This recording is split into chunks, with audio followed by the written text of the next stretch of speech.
කෙනෙකුට බටර් එහෙම නැත්නම් එළඟි තෙල් එහෙමත් නැත්නම් පොල් තෙල් ආහාරයට ගන්න කිව්වොත් මොකද කියන්නේ? අප්පා කොලෙස්ටරෝල් heart attack එහෙමනේ කියන්නේ. නමුත් ඒකේ අනිත් පැත්ත මාජරීන් එළවලු තෙල් මේවා ආහාරයට ගන්න කිව්වොත් මොකද කියන්නේ? එතකොට ඒ ගැන මුකුත් නැහැ. ඒවා හිත කරයි. හෘදයට හිත කරයි. කොලෙස්ටරෝල් ඇති වෙන්නේ නැහැ. දැන් බටර් එළඟි තෙල් මේ දෙකේම කොලෙස්ටරෝල් තියෙනවා. පොල් තෙල් වල කොලෙස්ටරෝල් නැහැ. නමුත් ඒක සංතෘප්ත මේදයක්. මාජරින් වල එළවලු තෙල් වල කොලෙස්ටරෝල් නැහැ. දැන් ඇමරිකන් හાર્ට් ඇසෝසියේෂන් එක ඇමරිකානු හෘද සංගමය වෛද්‍ය සංගමය කාලයකට කලින් ගයිඩ්ලයින් එකක් දීලා තිබ්බා කොලෙස්ටරෝල් වලට. මොකද්ද? දිනකට උපරිම වශයෙන් 300 මිලිග්‍රෑම් 300කට වැඩිය ගන්න එපා කියන එක. අද මොකද්ද ගයිඩ්ලයින් එක? අද ගයිඩ්ලයින් එකක් නෑ, ලිමිට් එකක් නෑ. ඇයි? ආහාරයෙන් එන කොලෙස්ටරෝල් සහ රුධිරයේ කොලෙස්ටරෝල් වැඩි වීම අතර කිසිදු සම්බන්ධයක් නෑ.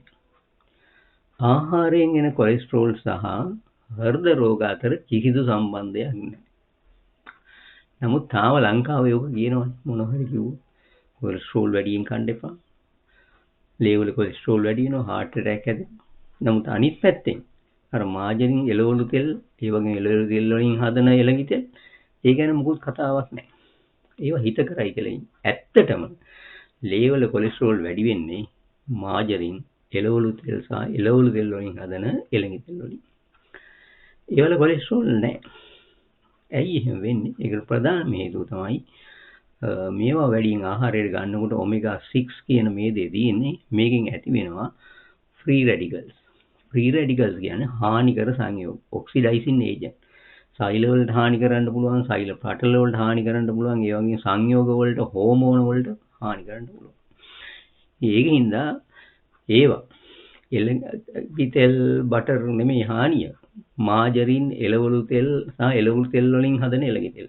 මේ වලින් රුධිරේ කොලෙස්ටරෝල් වැඩි වෙනවා, හෘද රෝග ඇතිවීමේ අවදානම් වැඩි, පිළිකා අවදානම් වැඩි, මැකියුලර් ඩීජනරේෂන් එකේ අවදානම් වැඩි, වෘෂවිතානයේ දි รา පත් වීම, ඒ වගේම දියවැඩියාව, ඒ වගේම ඇසේ සුද ඇතිවීම, කැටරැක්ට් ඇතිවීම වැඩි. මොකෙන්ද? අර අපි හිත කරයි කියන ඔය මේ මාජරින් සහ එළවලු තෙල්.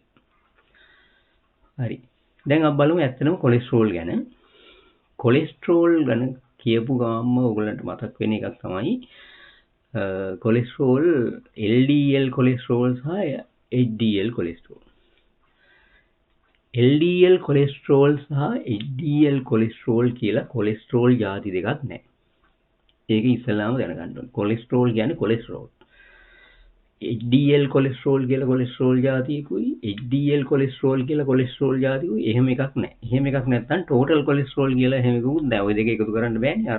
අර දෙකක් නැත්තම්. ඉස්සෙල්ලාම බලමු කොලෙස්ටරෝල් වලින් මොකද්ද වෙන්නේ කියලා. කොලෙස්ටරෝල් ඇයි ශරීරයට උවමනා? කොලෙස්ටරෝල් හැම සෛලයකටම පුළුවන් නිෂ්පාදනය කරන්න. නමුත් වැඩියෙන්ම නිෂ්පාදනය කරන්නේ අක්මාව. අක්මාවෙන් තමයි කොලෙස්ටරෝල් 80%ක් විතරම නිෂ්පාදනය කරන්නේ. ඒතර 15%ක් 20ක් අපේ ආහාරයෙන් එනවා. ආහාරයෙන් ආවත් අන්තිමේදී මේවා ආහාර මාර්ගයෙන් උරාගෙන මේ කොලෙස්ටරෝල් යන්නේ අක්මාවට තමයි. ඒකට අක්මාවෙන් තමයි අනිත් ශරීරයේ සියලුම සෛල වලට මේ කොලෙස්ටරෝල් අවශ්‍යයි. මොනවද කොලෙස්ටරෝල් වලින් වෙන්නේ? එකක් තමයි කොලෙස්ටරෝල් වලින් සෙල් මෙම්බ්‍රේන්, සෛලයේ තියෙන ප්ලාස්මා පටලය, මේක ඇතුලේ තියෙනවා මයිටොකොන්ඩ්‍රියා, ඒ වගේ කුඩා ඉන්ද්‍රිකා, ඒවල ප්ලාස්මා පටලය හැදෙනවා. ඒ වගේම හැමේදී සූර්යාලෝකයට නිරාවරණය වුණා විටමින් D නිෂ්පාදනය වෙනවා. විටමින් D නිෂ්පාදනය වෙන්න ඕන සූර්යාලෝකයේ තියෙන්නේ සාමාන්‍යයෙන් උදේ 11ත් හවස 3ත් අතර තමයි තියෙන්නේ. තද සූර්යාලෝකයෙන් තමයි ඒ UVB කිරණ වලින් තමයි විටමින් D නිෂ්පාදනය වෙන්නේ. ඒ වගේම මයිටොකොන්ඩ්‍රියා තුල කොලෙස්ටරෝල් වලින් ප්‍රෙග්නලෝන් හැදිලා DHEA හැදිලා මේකෙන් හැදෙනවා සෙක්ස් හෝමෝන්, ලිංගික හෝමෝන්. පිරිමින්ගේ ටෙස්ටොස්ටෙරෝන්, කාන්තාවන්ගේ ඊස්ට්‍රජන් හා ටෙස්ටොස්ටෙරෝන් දෙකම. ඔය දන්නා ටෙස්ටොස්ටෙරෝන් පිරිමි ලිංගික හෝමෝනේ. එතකොට මේක ලිංගික පිරිමින්ගේ ලිංගික බෙලහීනතාවයට බලපානවා මේක අඩු වෙන එක. ලිංගික ඒවට විතරක් නෙමෙයි මාංශ පේශි වර්ධනයේට, බ්‍රේන් එකේ මොළයේ වර්ධනයේට, අස්ථි වර්ධනයේට මේවටත් මේක බලපානවා ටෙස්ටොස්ටෙරෝන්. ඒ වගේ කාන්තාවන් ගත්තොත් කාන්තාවගේ ඊස්ට්‍රජන් තමයි වැඩි. නමුත් ටෙස්ටොස්ටෙරෝන් තියෙන්න ඕනේ. නැත්නම් ඔවුන්ගේ ඊස්ට්‍රජන් වලින් වෙන්නේ ද්විතීයික ලිංගික ලක්ෂණ පාලනය වෙන එක. නමුත් ටෙස්ටොස්ටෙරෝන් තමයි ඇත්තටම ලිංගික හෝමෝනේ කාන්තාවන්ගෙනු. දැන් අපි දන්නවා කාන්තාවන් ගැන කතා කරන එකක් තමයි මේ ඔස්ටියෝපොරෝසිස් වයසට යනකොට. ඔස්ටියෝපොරෝසිස් වලට ප්‍රධානම හේතුව කැල්සියම් අඩුකම නෙමෙයි ටෙස්ටොස්ටෙරෝන් අඩුකම. ඉතින් මේක අඩු වුණාම ලිංගික උදාසීනත්වයකුත් ඇති වෙනවා. ඒ කියන්නේ අපි කියනවා ලිබිඩෝ එක අඩු වෙනවා කියලා. ලිබිඩෝ කියන්නේ ලිංගික දේවල් පිළිබඳ උනන්දුව. ඒ උනන්දුව අඩු වෙලා උදාසීනත්වයක් ඇති වෙනවා මේ හෝමෝන අඩු වුණොත්. ඒකින් තමයි මම මේක මාතෘකාව දීලා තියෙන්නේ. මේ කොලෙස්ටරෝල් නැත්තම් ඇත්තටම කාන්තාවක් කියන්නත් බෑ, පිරිමියෙක් කියන්නත් බෑ, නපුංසකෙක්. right. ඉතින් කොලෙස්ටරෝල් ගත්තාම කොලෙස්ටරෝල් ಜಾති දෙකක් නෑ, LDL, HDL කියලා. හැබැයි LDL, HDL කියලා සංයෝග දෙකක් නම් තියෙනවා. දැන් කොලෙස්ටරෝල් වැඩි හැදෙන්නේ කොහෙන්ද? කොලෙස්ටරෝල් වැඩි හැදෙන්නේ අක්මාවෙන්. ආහාරයෙන් ගත්තත් ඒවා එන්නේ අක්මාවට. අක්මාවෙන් තමයි බෙදා හරින්නේ. බෙදා හරින්නේ කොහොමද? කොලෙස්ටරෝල් කියන්නේ ලොකු අණුවක්. බෙදා හරින්න කවුරු හරි ඕනේ. දැන් ඔබ ගිහිල්ලා ඔබේ මොන හරි දෙයකට අපි දුමු ගෙදර මොන හරි හදන්න වැලි ගේන්න ඕන කියලා. දැන් වැලි ගේන්න ගිහිල්ලා එතෙන්ට ඕඩර් එකක් දුන්නාම මොකද වැලි නිකන් එන්නේ නැහැනේ. වැලි ට්‍රැක්ටර් එක හරි මොකක් හරි පටවල එන්න ඕනේ. කොලෙස්ටරෝල්ත් එහෙම තමයි. මොකක් හරි පටවල යවන්න ඕනේ. ඉතින් පටවල යවන සංයෝගය තමයි LDL කියන්නේ. low density lipoprotein කියන අණුවට ඈඳනවා. මේ කොලෙස්ටරෝල් ඈඳලා යාව තමයි යවන්නේ. ඒක LDL කියන්නේ ලොරියක් හැටියට අපි සලකන්න පුළුවන්. අක්මාව ඉඳලා අවශ්‍ය සෛල වලට යනවා. හරි. අනිත් පැත්තෙන් HDL කියන්නේ මොකක්ද? high density lipoprotein. සෛලවල භාවිතා කරපු නැති කොලෙස්ටරෝල්. නැත්තම් ඕනෑමට වැඩිය තියෙන කොලෙස්ටරෝල් ලේවල ආපහු අරන් එනවා මොකේටද? අක්මාවට විනාශ කරන්න. විනාශ කරලා මොකද කරන්නේ? ඒකෙන් පිට හදනවා. පිට හදලා ඒක ශරීරයෙන් පිට කරනවා. ආහාර ජීර්ණයේදී පිට වැදගත්. මේදය ජීර්ණය කරන්න පිට වැදගත්. ඒ වගේම පිටත් එක්ක අක්මාවේ ගබඩා වෙන බැරලෝහ, ඒ වගේම විස, අපි ආහාරයට ගන්න විස තියෙනවා, කෘමිනාශක, වල්නාශක, ඕවලින් එන විස. මේ ඔක්කොම පිට කරන ක්‍රමයක් තමයි පිට. ඒක පිට නිෂ්පාදනය කරන්නේ වැඩිපුර තියෙන කොලෙස්ටරෝල්. හරි. ඒතර ඇත්තටම ගත්තොත් LDL කියන්නේ මොකද්ද? මේ හදන්න මොනවද? සෙල් මෙම්බ්‍රේන් එක හදන්න, විටමින් D හදන්න, DHA හදන්න, ටෙස්ටොස්ටෙරෝන් මේ ලිංගික හෝමෝන හදන්න සෛලවලට කොලෙස්ටරෝල් ගෙනියන වාහනය LDL. ඒකට තමයි බනින්නේ බෑඩ් කොලෙස්ටරෝල්, නරක කොලෙස්ටරෝල්. මේ ගෙනියනවා මේ හෝමෝන හදන්න මෙයා ගෙනියන්නේ මේ කොලෙස්ටරෝල්. ඒකට බනිනවා බෑඩ් කොලෙස්ටරෝල්, නරක. අනිත් පැත්තෙන් HDL කියන්නේ මොකක්ද? අනවශ්‍ය වැඩිපුර තියෙන කොලෙස්ටරෝල් අක්මාවට ගේනවා විනාශ කරන්න. අපේ ගෙදර කාලා ඉතුරු දේවල් ඔක්කොම කුණු අපි නගර සභාවේ ලොරියට දෙනවා, එක්ක ප්‍රාදේශීය සභාවේ ලොරියට දෙනවා, නැත්නම් වෙන මොනවා හරි කරනවා. ඒ ලොරිය, ඒ කියන්නේ කුණු ලොරිය. HDL කියන්නේ කුණු ලොරියනේ මේක ගත්තොත් වැඩිපුර තියෙන කොලෙස්ටරෝල් විනාශ කරන්නේ. ඒක හොඳ කොලෙස්ටරෝල්. ඒක good කොලෙස්ටරෝල්. එහෙමනේ දැන් මොළ හොදලා තියෙන්නේ මේ විදිහට තමයි. හරි. එතකොට බලමු ඇත්තටම HDL කොලෙස්ටරෝල් වැඩි වෙන්නේ ඇයි? LDL වැඩි වෙන්නේ ඇයි? දැන් LDL වැඩි වෙන්න ප්‍රධාන හේතුව දැන් LDL බලන්න ඕම් හැම සෛලයකම තියෙනවා LDL රිසෙප්ටර්ස් කියලා තියෙනවා. එකක් හරි කීපයක් තියෙන්න පුළුවන්. මේ LDL මං අණුව ඇඳලා තියෙන හැටි බලන්නකො. මේ අණුව හරියටම මේකට සෙට් වෙනවා. එතකොට මේ රිසෙප්ටර් එකට මේක සෙට් වෙනවා. සෙට් වුණාම මේ ප්ලාස්මා පටලේ යම් කිසි වෙනසක් වෙලා මේ කොලෙස්ටරෝල් සෛලය ඇතුළට යනවා. ඒත් සෛලයේ එක්කෝ එකකින් DHA හදලා ලිංගික හෝමෝන හදනවා, එක්ක විටමින් D හදනවා. එහෙම නැත්නම් මේක පාවිච්චි කරනවා ඉන්ද්‍රිකා වල ප්ලාස්මා පටලේ හදන්න මොකක් හරි එකට. හරි. දැන් DHEA ගත්තොත් විශේෂ මේක ඉන්ඩිකේටර් එක. DHEA කියන එක ඔබේ බයොලොජිකල් ඒජ් එක තීරණය කරන ඉන්ඩිකේටර් එකක්. දර්ශකයක් මේ DHEA එක. අපි මෙහෙම හිතමු. ඔබ වයස 60ක පුද්ගලයෙක් නම් ඔබේ DHEA ලෙවල් එක අවුරුදු 20ක කෙනෙක්ගේ ලෙවල් එක නම් හරි ඔය ලෙවල් chart තියෙනවා. ඒ ලෙවල් එක නම් ඇත්තටම ඔබ අවුරුදු 60ක් වුණාට ඔබේ බයොලොජිකල් ඒජ් එක ජීව විද්‍යාත්මක වයස අවුරුදු 20යි. අනිත් පැත්තෙන් ඒ කියන්නේ වයසට වැඩිය ඔබ තරුණයි. අනිත් පැත්තෙන් මෙහෙම හිතන්න. ඔබේ වයස අවුරුදු 40යි. හැබැයි ඔබේ DHEA ලෙවල් එක අවුරුදු 60ක පුද්ගලයෙක්ගේ ලෙවල් එකේ තියෙනවා. එහෙමනම් ඔබේ ජීව විද්‍යාත්මක වයස අවුරුදු 60යි. ඒ කියන්නේ ඔබ වයසට වඩා නාකියි.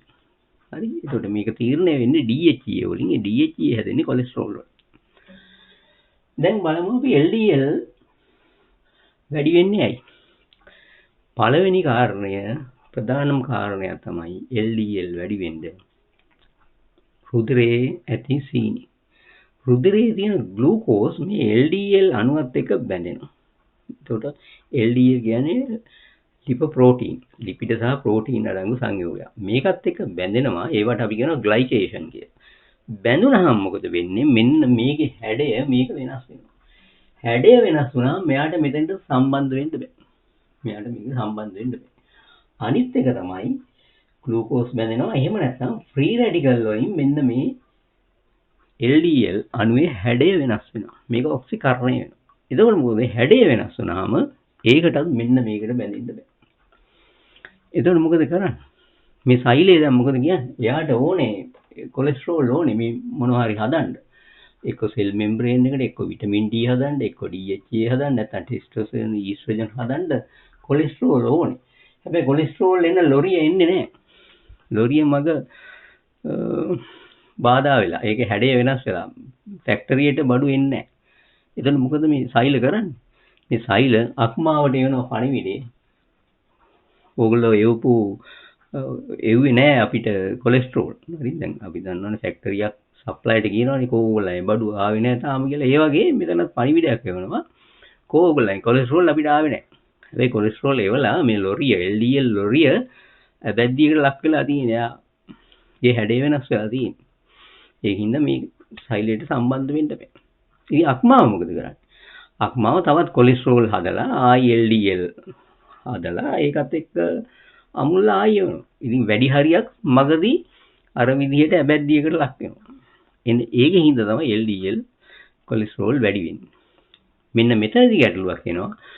මේ සීනිත් එක්ක සම්බන්ධ වීමත් ඒ වගේම ෆ්‍රී රැඩිකල් වලින් ඔක්සිකරණය වීමත් අන්න එහෙම වුණොත් විතරයි කොලෙස්ටරෝල් රුධිර නාල තුළ තැන්පත් වෙන්නේ. නැත්නම් කොලෙස්ටරෝල් වැඩි කොට තිබ්බා කියලා රුධිර නාල තුළ තැන්පත් වෙන්නේ නැහැ. එතකොට මේක රුධිර නාල තුළ තැන්පත් වෙන්නේ එක්ක ග්ලූකෝස් එක්ක සම්බන්ධ වෙලා එතනදී ෆ්‍රී රැඩිකල් හැදෙනවා. එහෙම නැත්නම් ෆ්‍රී රැඩිකල් වලින් මම කියනවා ෆ්‍රී රැඩිකල් හැදෙන එක හේතුවක් තමයි මාර්ජින් නිසා එළවලු දෙයක්. වැඩිපුර කම ෆ්‍රී රැඩිකල් හැදෙනවා. ෆ්‍රී රැඩිකල් වලින් මේ කොලෙස්ටරෝල් ඔක්සිකරණය වෙනවා. ඔක්සිකරණය වුණාම මොකද වෙන්නේ? ඔක්සිකරණය වූ කොලෙස්ටරෝල් පමණයි රුධිර නාල තුළ තැන්පත්. එහෙනම් ඒකේ වැරද්ද කොලෙස්ටරෝල් වලද?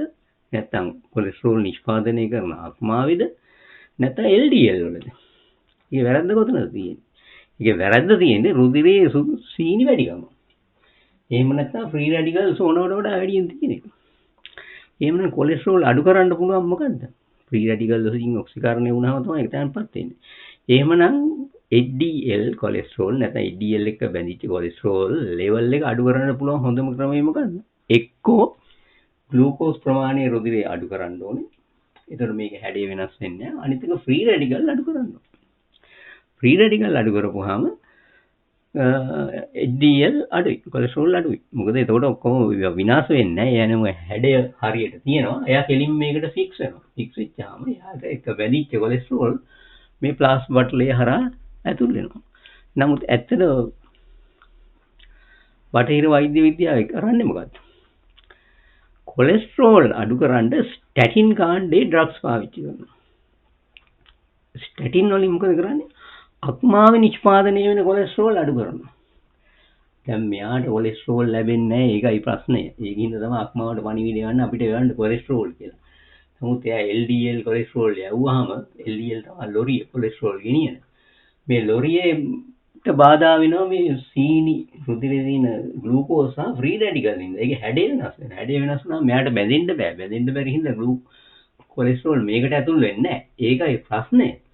එහෙම තියෙද්දි මේ ස්ටැටින් ඩ්‍රග් වලින් කරන්නේ මොකද? liver එකේ හැදෙන කොලෙස්ටරෝල් තවත් අඩු කරනවා.